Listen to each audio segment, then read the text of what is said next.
Halo investor dan tradership.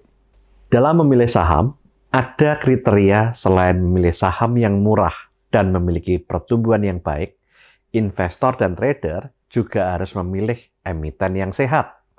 Apa kriteria perusahaan yang sehat? Mari kita upas di video yang kali ini.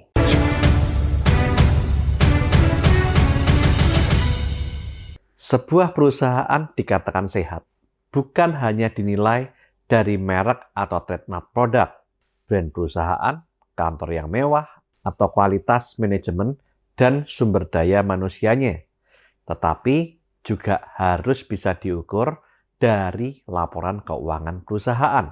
Di samping dilihat dari rasio profitabilitas, di mana perusahaan minimal harus mencetak laba minimal 3 tahun ke belakang secara berturut-turut, perusahaan juga harus dinilai dari pengukuran rasio utang terhadap modal atau juga dikenal dengan istilah debt to equity ratio. Debt to equity ratio seringkali juga dikenal sebagai rasio leverage atau rasio pengungkit, yaitu rasio yang digunakan untuk melakukan pengukuran daya ungkit atau utang atas suatu investasi yang terdapat di perusahaan. Debt to equity ratio atau juga disingkat sebagai DER adalah rasio untuk melihat berapa besar utang dibandingkan total ekuitas atau modal bersih yang dimiliki perusahaan.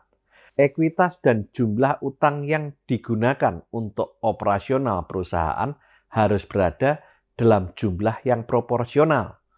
Utang yang besar pada sebuah perusahaan dapat menjadi resiko bagi perusahaan tersebut.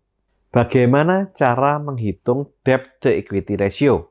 Debt to equity ratio bisa diperoleh dari total utang dibagi dengan ekuitas. Ada dua komponen pada debt to equity ratio. Komponen yang pertama adalah utang atau juga disebut dengan liabilitas, yaitu kewajiban yang harus dibayar perusahaan secara tunai kepada pihak pemberi utang dalam jangka waktu tertentu. Jika dilihat dari jangka waktu pelunasannya, utang dibagi menjadi 3. Yang pertama adalah kewajiban lancar atau utang lancar. Yang kedua adalah kewajiban jangka panjang atau utang jangka panjang. Dan yang ketiga adalah kewajiban lain-lain. Kewajiban lancar atau utang lancar merupakan kewajiban yang sifatnya jangka pendek dan masih cenderung dianggap hal yang umum. Biasanya, utang lancar adalah utang perusahaan yang menyangkut tentang operasional perusahaan yang bersifat jangka pendek, seperti utang terhadap supplier, kemudian kewajiban membayar gaji, atau utang untuk pembelian dalam rangka memenuhi kebutuhan produksi. Sedangkan kewajiban jangka panjang merupakan kewajiban yang sifatnya jangka panjang. Perusahaan bisa memiliki utang jangka panjang karena beberapa hal, seperti untuk pembangunan pabrik, mendanai proyek baru, ekspansi usaha, akuisisi perusahaan lain, dan lain sebagainya yang tentunya memerlukan kebutuhan dana yang besar. Utang jangka panjang biasanya nominalnya besar dan memiliki bunga yang juga besar, seperti pinjaman bank atau pihak lain, kemudian penerbitan medium term notes atau MTN, atau juga penerbitan obligasi atau bond. Utang jangka panjang adalah merupakan jenis utang yang berbahaya untuk perusahaan. Semakin sedikit jumlah utang jangka panjang akan semakin baik buat perusahaan. Jika kewajiban lancar lebih besar daripada kewajiban jangka panjang, maka hal tersebut dianggap wajar.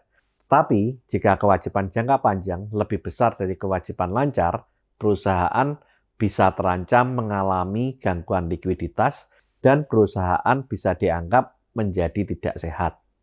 Komponen kedua dari debt to equity ratio yaitu ekuitas atau equity, yaitu hak milik perusahaan atas aset atau aktiva perusahaan yang merupakan kekayaan bersih atau modal bersih perusahaan.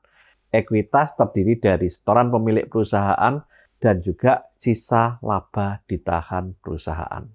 Jika debt to equity ratio suatu perusahaan meningkat, maka artinya perusahaan tersebut mendapat pendanaan dari pemberi utang, bukan dari pendapatan internal perusahaan itu sendiri. Hal ini bisa berbahaya dan harus diawasi penggunaan dananya, karena perusahaan harus membayar utang tersebut dalam jangka waktu tertentu. Para pemberi utang atau investor lebih cenderung memilih perusahaan yang memiliki debt to equity ratio yang kecil, karena aset pemberi utang atau investor akan lebih aman jika perusahaan mengalami kerugian. Semakin tinggi rasio utang terhadap modal, maka semakin tinggi pula jumlah utang atau kewajiban perusahaan untuk melunasi utang yang harus dibayar, baik dalam jangka pendek maupun jangka panjang, sehingga semakin tinggi resiko yang terjadi. Maka dari itu, perusahaan dengan rasio utang terhadap modal yang kecil akan lebih mudah mendapatkan pendanaan dari investor. Dengan adanya rasio utang terhadap modal yang kecil, bisa diartikan bahwa perusahaan tersebut memiliki kewajiban utang yang kecil juga, sehingga bisa menguntungkan para investor yang akan memberi pinjaman dan investor yang membeli sahamnya. Penilaian debt to equity ratio atau rasio utang terhadap modal merupakan salah satu indikator penting yang harus diperhatikan investor dan trader untuk melihat kondisi kesehatan keuangan suatu perusahaan. Debt to equity ratio dapat menunjukkan tingkat kemandirian finansial perusahaan berkaitan dengan utang. Semakin rendah nilai debt to equity ratio, maka perusahaan itu atau emiten itu semakin bagus dan semakin sehat. Sehat atau tidaknya kondisi keuangan sebuah perusahaan bisa dilihat dari rasio utang terhadap modal atau debt to equity ratio. Jika debt to equity ratio kurang dari 1, berarti utang suatu perusahaan lebih kecil daripada ekuitasnya. Semakin besar debt to equity ratio, artinya rasio utang terhadap ekuitas atau modal bersih perusahaan semakin besar. Apalagi jika debt to equity ratio lebih besar dari 1. Artinya, utang perusahaan melebihi ekuitas atau modal bersih yang dimiliki perusahaan tersebut. Pada umumnya, perusahaan yang sehat adalah perusahaan yang memiliki debt to equity ratio kurang dari 1. Hal ini menunjukkan perusahaan dalam kondisi yang sehat. Secara umum, debt to equity ratio yang bisa ditoleransi jika berada di bawah 2 kali, tetapi tergantung karakter bisnis atau industrinya. Untuk industri padat modal seperti emiten konstruksi, bisa ditoleransi jika debt to equity ratio mencapai 3-4 kali, karena memang modal yang diperlukan untuk mendanai proyek-proyek pemerintah sangat besar, apalagi jika dibayar menggunakan termin atau jatuh tempo. Sementara itu, untuk sektor perbankan bisa ditoleransi jika berada di kisaran 5 hingga 6 kali. Hal ini disebabkan oleh siklus bisnis sektor perbankan yang sifat bisnisnya pinjam-meminjam uang dan pendapatan usahanya dibayar menggunakan termin atau jatuh tempo, sehingga tidak bisa disamakan dengan sektor-sektor yang lain. Salah satu ciri perusahaan yang sehat, jika nilai debt to equity ratio-nya kurang dari 1 dan dari tahun ke tahun mengecil, yang bisa disebabkan karena peningkatan ekuitas atau bisa juga karena pembayaran utang, dan bisa juga karena keduanya. Salah satu contohnya adalah saham Astra International atau ASII. Debt to equity ratio tahun 2018 sebesar 0,63, tahun 2019 sebesar 0,62, tahun 2020 menjadi 0,51, dan di akhir tahun 2021 sebesar 0,42. Di sini terlihat bahwa debt to equity ratio Astra International dari tahun 2018 sampai tahun 2021 terus menurun. Video ini dibuat untuk keperluan edukasi, bukan ajakan untuk membeli ataupun menjual saham. Jika Anda membeli atau menjual saham karena melihat video ini, segala keuntungan ataupun kerugian merupakan tanggung jawab Anda pribadi. Disclaimer on. Lakukan terus saving, investing, protecting agar hidup Anda makin sip.